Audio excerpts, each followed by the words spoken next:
Президент Нұрсұлтан Назарбаев Түркістанға ресми іс-сапармен келді. Ең алдымен Түркістан облысының әкімі Жансейіт Түймебаев мемлекет басшысына шаһардың жоспарын таныстырды. Шымкент Ақсуарда өтетін жол лайын алып өтеді. Мынау орталық Исаевтың тұрған жері. Мынау жаңа қаламыз мына жерде. Елбасы Түркістан қаласының даму концепциясымен таныс болған соң салтанатты түрде жаңа әкімшілік іскерлік орталықтың капсуласын салды.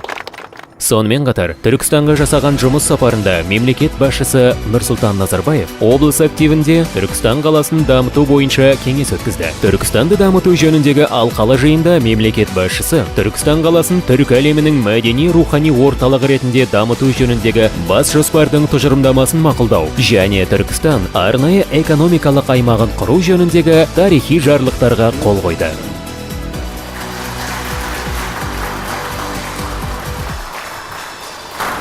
Ал енді бүгін барлығымыз осылай тарихи уақиғаның куәсі болып отырмыз.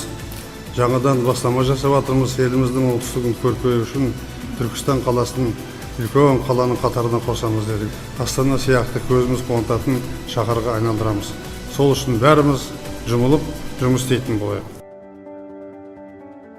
Мемлекет басшысы Қожа Ахмет Яссауи кесенесіне барып, ондағы жәдігерлерді аралап көрді. Елбасына Түркістанның тарихи мәдени орталығын қайта жаңғыртуға байланысты Әзірет Сұлтан Қорық музейінің даму жоспары таныстырылды. Жоспарға сәйкес, танымдық және рухани туризм үшін қолайлы жағдай жасау көзделген. Осыған орай әрбір турист музей аумағында орналасқан тарихи және айтулы орындарды аралап көре алады. Сонымен қатар, елбасы Нұрсұлтан Назарбаев шаһардағы ауыл алаңында ұйымдастырылған Түркістанға оралу салтанатты іс-шарасының құрметті қонағы болды. Мемлекет басшысы алаңға жиналған көпшілікті Түркістан облысының құрылуымен құттықтады.